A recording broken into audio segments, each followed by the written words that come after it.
नमस्कार, मैं संतोष सिंह। इन दिनों सांसद और मंत्री जी जो हैं ज़रा बागी हो गए हैं और बागी ही नहीं हुए, मीडिया में बयान भी देने लगे हैं। देखिए, हमारा मंत्री जी हैं मदन सहनी जी, क्या बयान दिए हैं कि पुलिस जो है सो अवैध वसूली के कारण लोग जान दे रहा है, पुलिस अवैध वसूली कर रहा है। देख रहे हैं ना।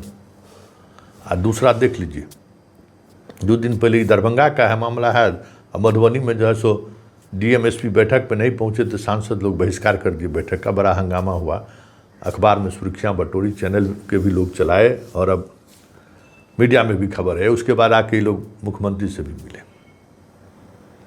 आखिर ये हो क्या रहा है?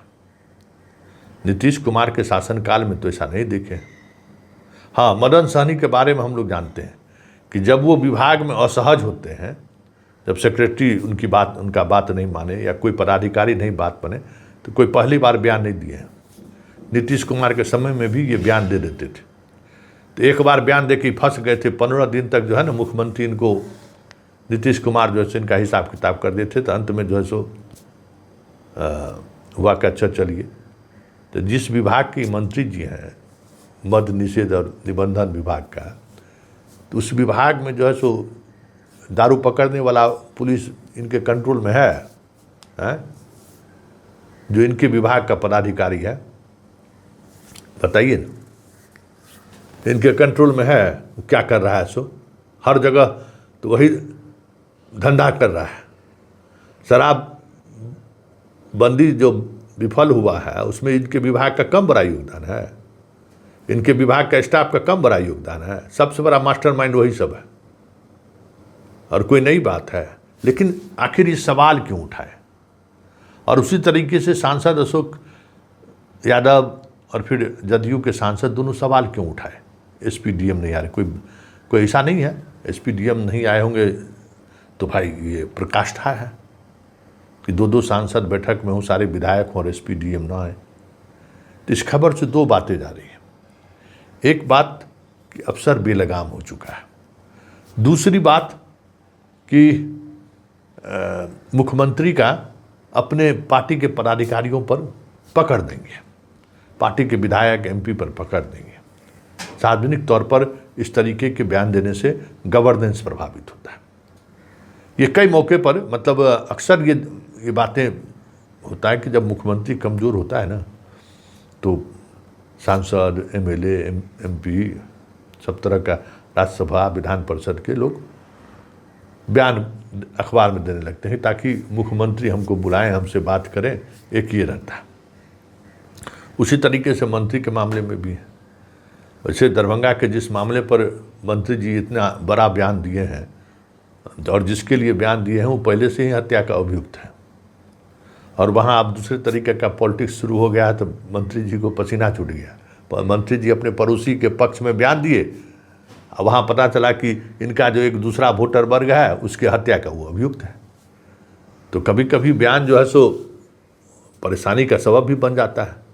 लेकिन चर्चा उस पर नहीं है, चर्चा इस पर है कि इस तरीके की चीज़ें अगर आप इस पर गौर करिएगा तो मुख्यमंत्री जरूर सम्राट चौधरी है, लेकिन मंत्री जो उनके साथ जो मंत्री हैं, बीजेपी के भी मंत्री हैं, कई मंत्रियों का व्यवहार ऐसा दिखता है कि भाई जैसे लगता है कि उन पर कोई कंट्रोल ही नहीं है मुख्यमंत्री का।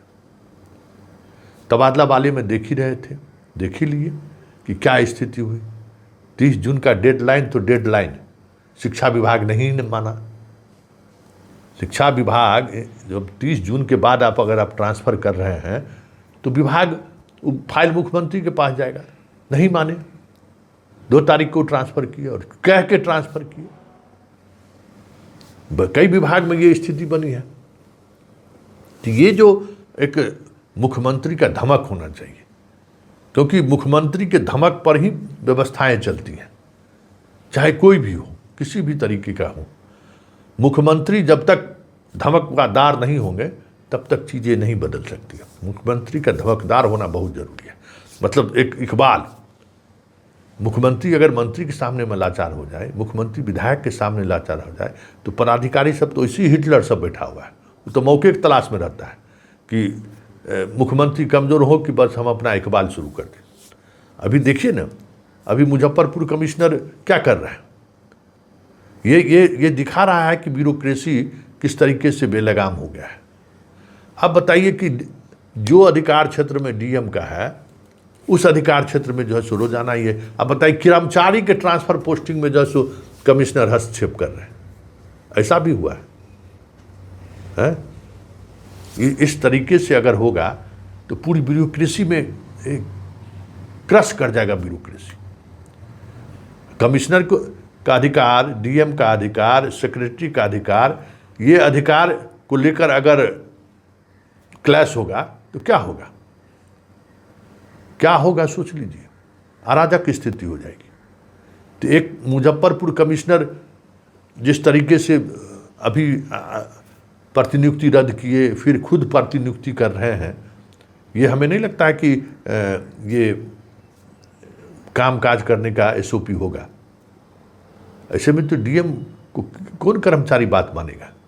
जिला को कंट्रोल करना है डीएम को, और अगर डीएम के स्टाफ का ट्रांसफ़र अगर कमिश्नर बैठ के करने लगे कि इसको पोस्टिंग कर दीजिए, देखिए ये लेटर देखिए ना, ये पोस्टिंग कर दीजिए, तो फिर तो बड़ी मुश्किल हो जाती है। तब डीएम का बात मानेगा कौन?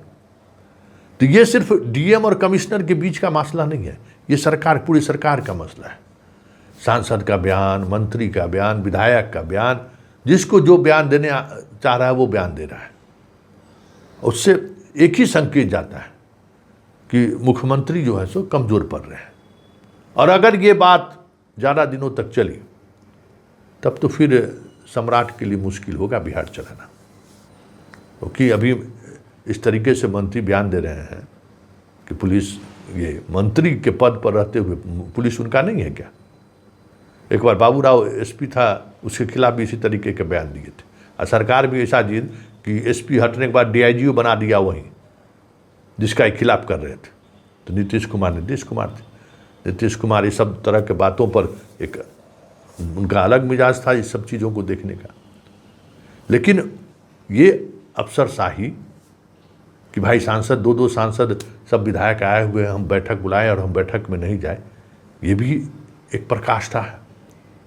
और बैठक में नहीं पहुंचने की वजह से अगर सांसद प्रेस कॉन्फ्रेंस करके आपत्ति जाहिर करते हैं तो ये और बड़ा पराकाष्ठा है। तो ये सारी चीज़ें जो चल रही है ना, वो जता रहा है कि बिहार में सब कुछ ऑल इज वेल नहीं है, सब बेलगाम हो रहे हैं। और लगाम लगाने वाले जो व्यक्ति है, वो व्यक्ति दिल के अरमा आंसुओं में बह गए। बात है, पुराना रिश्ता है, क्या कहें, अरे भाई क्या कहें, अरे ऐसे शासन नहीं चलता है। सम्राट अशोक 99 को भाई को काटा न जी। उस कुर्सी पर बैठने वाला आदमी का यही होना चाहिए, कोई अपना नहीं है, फर्स्ट एकदम नीतीश कुमार के नक्शे कदम पर चलिए, कोई नहीं, जो भी आंख दिखाए आंख निकाल लेना है, बात खत्म है। शासन वैसे ही स्थापित होता है।